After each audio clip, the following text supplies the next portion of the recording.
Welcome into Sports with Balls, guys. Friday edition, weekend edition. I'm not doing it on Saturday and Sunday. Oh, what a game last night. Not Jesus, man. Those of y'all in fantasy football, I'm sorry about last night. Me too. I mean, look, I started Brock Purdy. I started Cooper Kupp. Brutal night for Thursday Night Football. Reminds me of the previous games I used to have. But welcome in. I'm Jeff Michael. This is Sports with Balls on a Friday. As I mentioned earlier, man, incredible show we got going on for you today. You know, as always, it's going to be about 30 minutes, and we're going to get through everything. Today is December the 13th, Friday the 13th, if you will. There's a lot of weird stuff going on today. We'll get into national holidays here in a second. First off, got to thank Christian's Tailgate Bar and Grill. As always, get over to Christian's Tailgate Bar and Grill. Go to christianstailgate.com. Find one near you. An incredible place to watch games. Award-winning food. Place is just phenomenal. Mark Thiessen over at Thiessen Law Firm. TheTexasTrialAttorney.com. 713-864-9000. Get over to TheTexasTrialAttorney.com. Thiessen Law Firm is the best. And also, Butler CCS Incorporated. Fire, water, mold, roofing, you name it. He's got you covered, literally. Wes Butler over Butler CCS. All right, today's national holidays, as we always do on Friday the 13th, National Ice Cream Day. I'm probably not going to partake in that.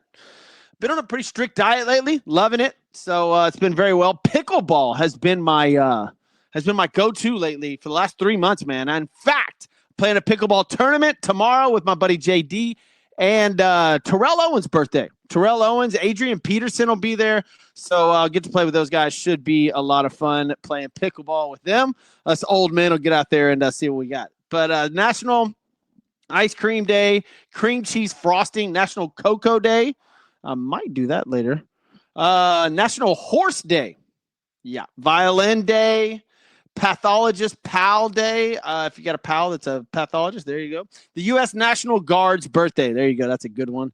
For all you Kansas City Chiefs fans and Swifties, it is Taylor Swift's birthday today. So there you go.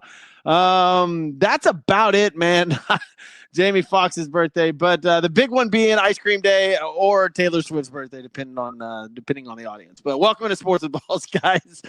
I am Jeff Michael. Let's jump into some top headlines. The 49ers had themselves some issues last night on and off the field. Devondre Campbell refused to play. I don't think that was their issue, though. I know that's the huge headline right now, but damn, this game was ugly.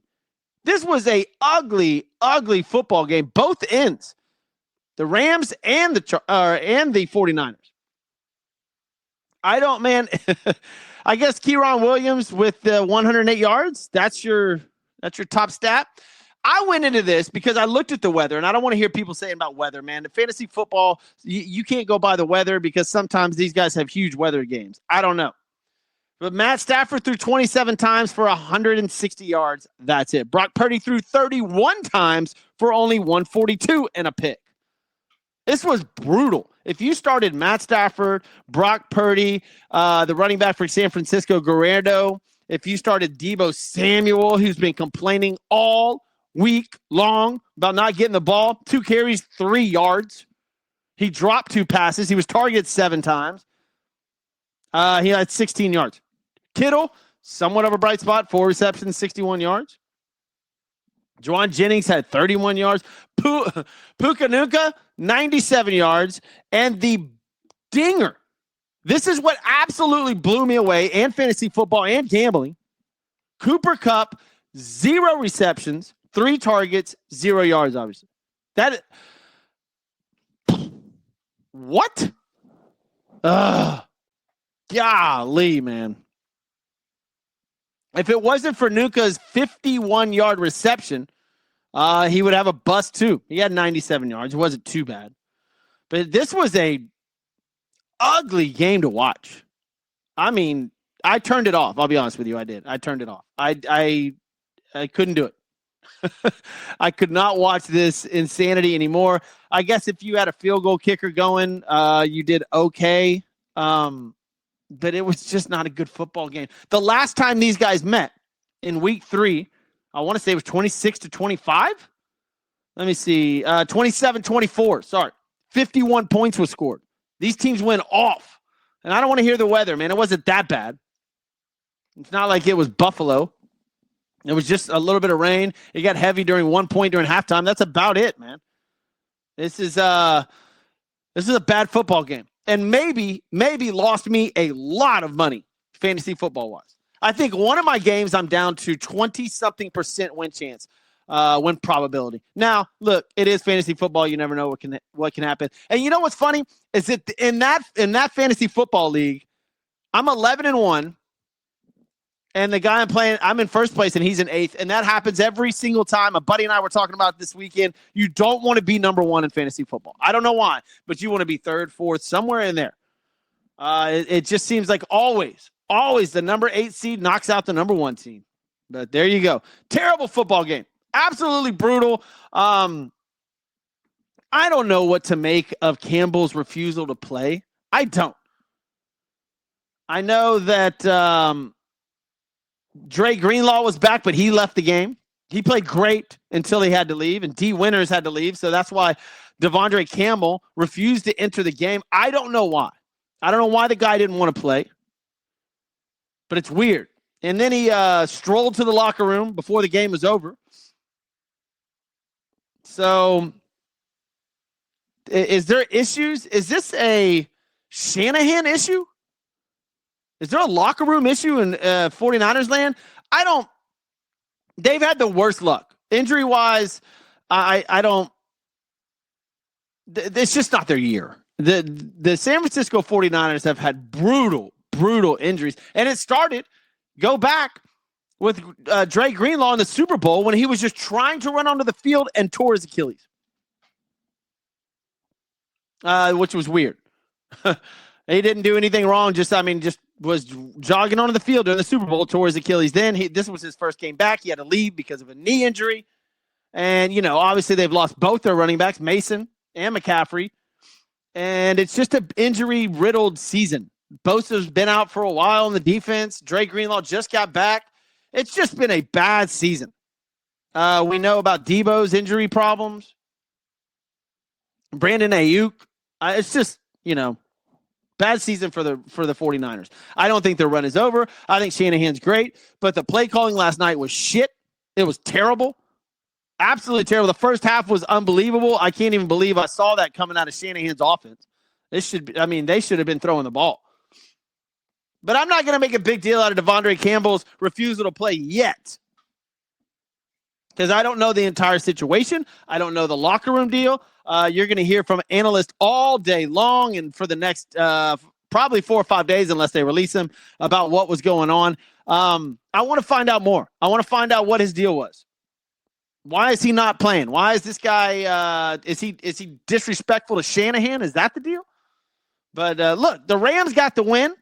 And as far as the Rams are concerned, standings-wise, the Rams could be in the playoffs. They're 8-6. And they're about to play the Seattle Seahawks, who are right above them at 8-5. Depending on what happens to Seattle, the Rams could be in first place. The Rams are 8-6. Won 3 in a row. Seattle's won 4 in a row. Now Seattle play. Oh, we'll get to those games here in a minute. I'll run down the whole NFL game and give you my picks for the weekend, which, by the way, have been killing it lately. Another headline news in the NFL: Odell Beckham Jr. has been chopped. He was released from the Miami Dolphins. All right. I don't know why people still think. I saw a clip earlier this morning on Facebook that said something from the Houston Texans, where one of the Texans fans was like, please, why? Why? He's done nothing. He's old. OBJ is not that great of a wide receiver anymore. If you think he's that guy from 5 years ago, think again. You got way better options than Odell Beckham Jr. and the drama that he brings to the table. So I get it if you want him as a number 5. If he's just looking for a little bit of money, that's fine. But the Dolphins have released Odell Beckham Jr. And he's a free agent. He signed a one-year deal worth $3 million in May that was worth up to 8.25 with incentives. But that's it. They have Tyreek Hill, Jalen Waddle, Jonnu Smith. They don't need him. I don't know where Odell Beckham Jr. is going to play. I have no idea, and I don't care. He's not relevant in the NFL anymore, except for being Odell Beckham Jr. Bill Belichick to the North Carolina Tar Heels. We all talked about that previously. Good job. It's a dream come true for him. He's been rooting for North Carolina since he was a kid. See how he does. I don't have any thoughts on that. The college football is whack. I don't know if there should even be conferences anymore in college football. It is wild over there. I saw something too in college football where Quinn Ewers, the quarterback from Texas, may not go to the NFL this year, may need another year. And he has a $4 million offer from a Big 12 team or Big 10 team. Wow. An offer. $4 million. This is what college football has come down to. Now, we get it that Texas wants Manning to be the successor. But that's interesting about Quinn Ewers. I don't know what Texas is going to do. They do own the largest amount of money that has been put out. I think $22.8 million they paid players this year. God, that's so weird to say. That's unbelievable. That's unbelievable. But, yeah, we'll see what happens with Quinn Ewers in Texas. We'll get into the college football playoffs, if you will, here in a minute. But as far as this Saturday is concerned, well, it's the Army-Navy game is the only one that's coming up at 2 p.m. this Saturday. The other bowls are, let's see, there's one Tuesday, Wednesday. We'll do that on Monday. We'll do that on Monday or next week. I'm not going to get into the bowl games yet because we have a week until they play. Army-Navy game should be a lot of fun, though. Yeah, Quinn Ewers, don't know what you're going to do. $4 million offer from another school. I'd take it. Get another year in college. I guess all you worry about is injury, right? But it is what it is. Juan Soto signing with the Yankees. He makes $97 a minute now. That's ridiculous. I don't know where we came. I don't know where we got this idea that Juan Soto was better than Shohei Ohtani and deserved more money, but we have. The Mets owner loves to spend, and there you have it, man. Juan Soto going to the Mets for a ridiculous amount of money. $760 million, 16 years. I think that was the Yankees' final offer. Sorry. 15 years, 765 was the Mets. So the Yankees offered him 16 years, 760. He said no. Then 15 years, 765 with the Mets came along, and he said yes. $97 a minute. I posted something yesterday that was unbelievable about. By the way, if you're not on Facebook, on Sports with Balls, on any of the social media outlets, get there as soon as you can. Let me see if I can pull this up. Oh, here it is. Let's see. $314,000 per game. That's per game. He makes almost $1 million a week. That's right, folks. $1 million a week. $980,000 a week. $140,000 a day. $5,840 an hour. $97 a minute. That's bullshit. You want to talk about driving people away from baseball? Pay one of your players $980,000 a week. A day, he makes more than most of the people that watch baseball. He makes $140,000 a day, and that's more than most people that watch baseball make in a year. That's insane. Wow. Well, go Mets fans, I guess. That's probably not going to work out. Most of the time, these huge contracts don't work out at all. Ohtani's has so far. They won a World Series. That's pretty much all I got. I'm not going to get into the NBA and the Cup. Good luck to the Rockets and I think the Thunder and then somebody else, man. I don't know. I'm trying not to. The NBA, I saw the other day where the Boston Celtics shot 60 3-pointers in a game. They wonder what's wrong with it. There you go. You sit here and talk about all the talent in the NBA blows away the talent from from past years. All they do is shoot threes, drive and kick, drive the ball, kick it out to a 3-pointer. That's not talent. I hate this talent argument. Shoot a mid-range jumper, please. The game is unbelievably bad. Sorry, it is. The NBA is it's hard to watch. In fact, it's almost impossible to watch. It is boring. It is one-on-one basketball. It is, I think Charles Barkley said it the other day that the Rockets don't even know how to play basketball. They just throwing the ball around, playing one-on-one, alley-oops, and 3-pointers. And that's what it is. It's like watching a Lifetime Fitness game or 24-hour fitness game. It's terrible. Terrible. Would you pay to go to a 24-hour fitness and sit there and watch a bunch of guys play basketball? No. Well, that's what you're getting right now in the NBA. Then they came up with this European League they're going to start. Wow. Don't you guys want David Stern back now? Rest in peace, by the way. Y'all bitched and cussed about David Stern being the commissioner of the NBA for the longest time. He made that game what it is and is now being absolutely destroyed. It is a player-run league, and it is no fun. Y'all talk about the NFL no fun league. The NBA looks absolutely terrible. All right, let's get to these games. Sunday, Chiefs and Browns kick us off at noon. Chiefs are only -4 in this game. And what a lot of people are calling the luckiest team in the history of the NFL. It looks like it's raining and 40 degrees. The reason I say that is because of what happened last night with fantasy football. I'm just pissed off about that still. Pat Mahomes, 20 touchdowns, 11 interceptions on the season. I guess we'll see what Pacheco does. It's only Kansas City -4. This is in Cleveland. The Vegas has something going on here. The Browns are 3-10. The Chiefs are 12-1. And the spread is only 4 points. I get it that the Chiefs are winning in one-score games, but damn, Browns aren't that good. I love the Chiefs in that game. In fact, I may put them down. And I hate to say it. I don't want to say it's a trap game because I don't believe it is. I may leave them out of a parlay and just do a separate one for that. But I like the Chiefs -4. Bengals and Titans. Titans are starting a quarterback I've never heard of. I forget. Well, I've heard of him, but they came up with it yesterday. What's his name, man? Brian Callahan. Oh, no, not Brian Callahan. That's the coach, their head coach. Who is the starting? Oh, it doesn't even say it right here. Well, maybe Will Levis will start.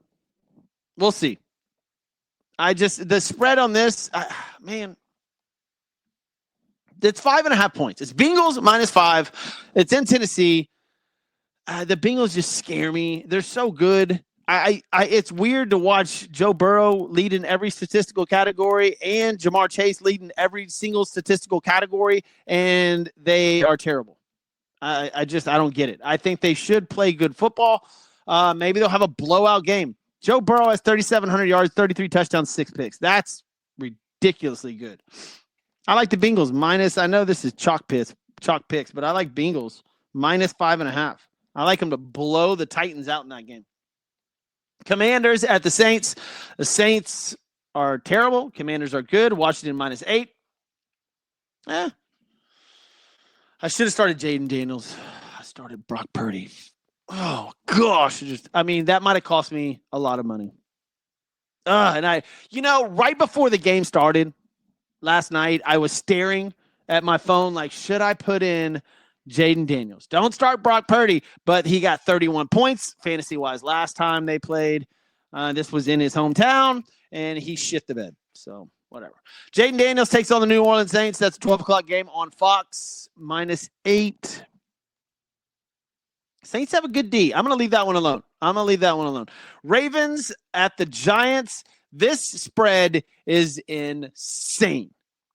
Baltimore -16. 16. Holy My gosh. In an NFL game, that is almost unheard of. You have the Giants plus 16. I'm still not taking it. Sorry.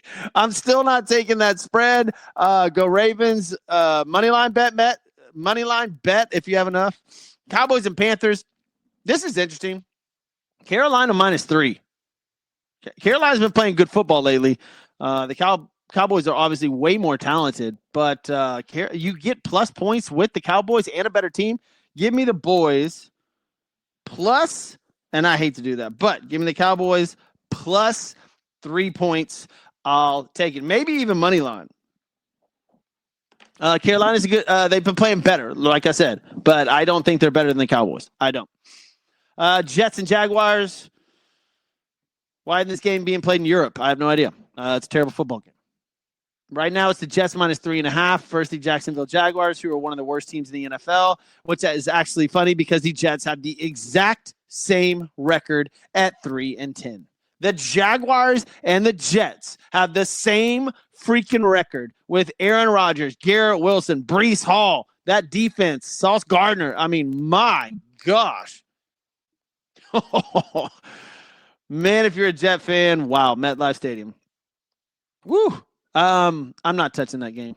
Dolphins at the Texans. The Houston Texans are favored in this game, despite C.J. Stroud having a horrendous last 5-6 games. I don't think he's thrown a second half touchdown in 6 straight games. Wow. Wow. Joe Mixon being the huge bright spot for the Houston Texans. I don't know if the Texans take this game, man. The Dolphins, Tua's back. Looks pretty good now. He looks good at the podium, too, and that says a lot. That means he's got a lot of confidence. I kind of like the Dolphins in this game. Sorry, Texas fans. I kind of like the Dolphins. I may put them in the parlay on a money line bet because it's Dolphins +3. Yeah, maybe Dolphins money line, Cowboys money line. Woo! Cincinnati -5.5. Oh, I got a good one coming up. All right. Colts and Broncos, Denver -4 all day long. Broncos are 8-5. They're at home. This looks great. The Broncos look good. I know I said it on the show before the draft that I liked Bo Nix a lot going into that Sean Payton offense, and man, has that worked out. Granted, I think he's 24 years old, but he looks good. He looks like the future of the Denver Broncos. The Broncos have a quarterback. The guy looks good, and he's shown progression the way you want to see a quarterback progress. Like he goes into his reads right.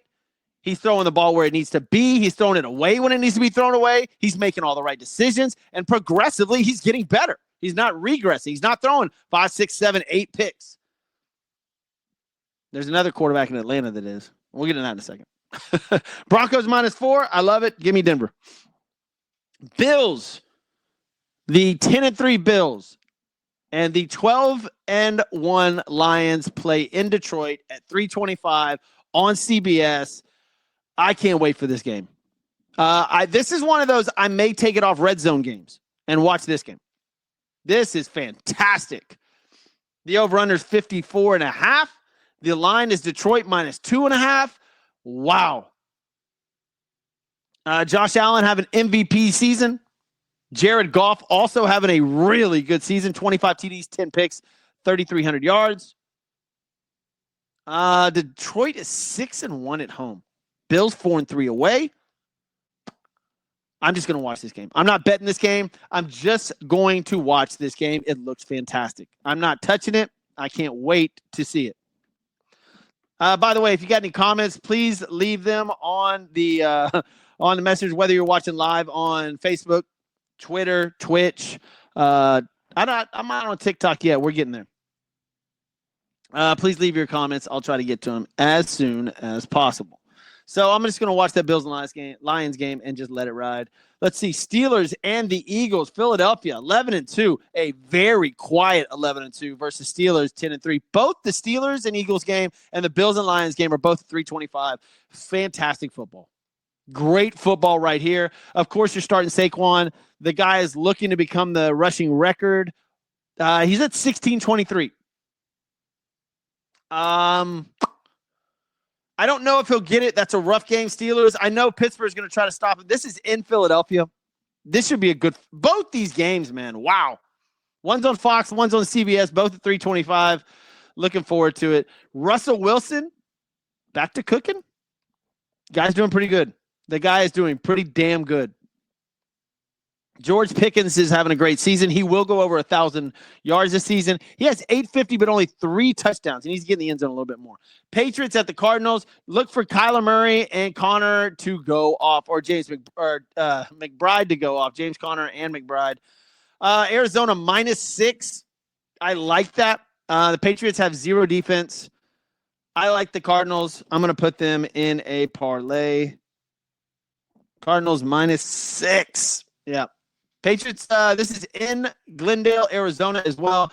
I think Kyler busts out this game. They're still in a playoff race. This is a huge game for Arizona. Bucks and Chargers. Chargers are 8-5. Bucks 7-6. This should be awesome. Man, the afternoon games are a lot of fun. Bucks, Chargers, Steelers, Eagles, Bills, Lions. Woo! I like Baker this year. Baker's, I believe, found a team, man. Let's see. It's only Chargers -3. I'm going to leave that game alone. It could go either way. I can see Baker beating the Chargers. I can also see the Chargers covering that spread. Should be a close game. Should be fun. Packers at the Seahawks, the Sunday night game.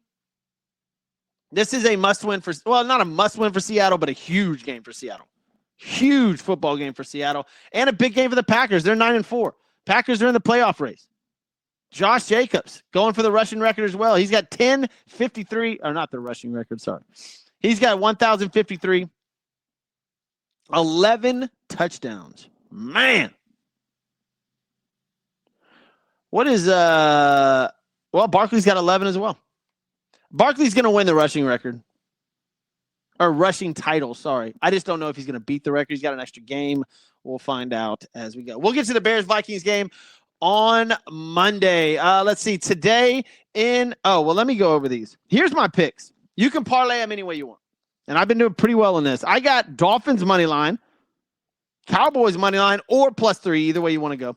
Cincinnati -5.5, Chiefs -4, Denver -4, and the Cardinals -6. Put them in a parlay however you want to do it. I didn't do the anytime touchdowns. Maybe I'll start doing that. I'll post them on the weekends. Go to Sports with Balls on your social media outlets. Follow us, and I will get into that. All right. Today in sports history, I'm not going back to the 30s. Dodgers trade Jackie Robinson in 1956 to the Giants for pitcher Dick Littlefield and $35,000. Robinson will retire rather than be traded. Good job, Jackie Robinson. Hold your own. Let's see. Billy Martin. Manager Billy Martin fired by the Minnesota Twins in 1969. Greg Chappell scores 108 on Test debut versus England. That is a cricket player. I don't even know what that means, dude. Scores 108 on Test debut. I have no idea. Cricket players, inbox me. I have no idea what that means. David Boone, another cricket thing. I guess it's a big week for cricket. 1996 free agent Roger Clemens signs with the Toronto Blue Jays. The non-Hall of Famer, Roger Clemens. In fact, I may see him tomorrow. I'm excited for that tournament. Terrell Owens, Bun B, Adrian Peterson. I think Roger will be there. Should be a good time. Marcus Mariota wins the 80th Heisman Trophy in 2014. Cam Newton wins the 76th in 2010. Derrick Henry wins in 2015. Let's see. In 2015, Conor McGregor knocked out Jose Aldo in 13 seconds to win his first featherweight title, and the beginning of the mayhem that is the Conor McGregor show, which has done nothing but go downhill. That guy, man. I don't even know if he can make a comeback. Maybe he is like Tyson. Well, not like Tyson, but he's flashy. Maybe you could kind of see if he could, maybe have one more flash in the pan, one more hoorah. But man, the rape charges, He's gotten his ass kicked the last few fights. I don't know. I don't know if Conor McGregor has it in him. All right, guys. I'm Jeff Michael. This is Sports with Balls podcast version coming directly after this. Thank you guys for tuning in. We'll see you next week.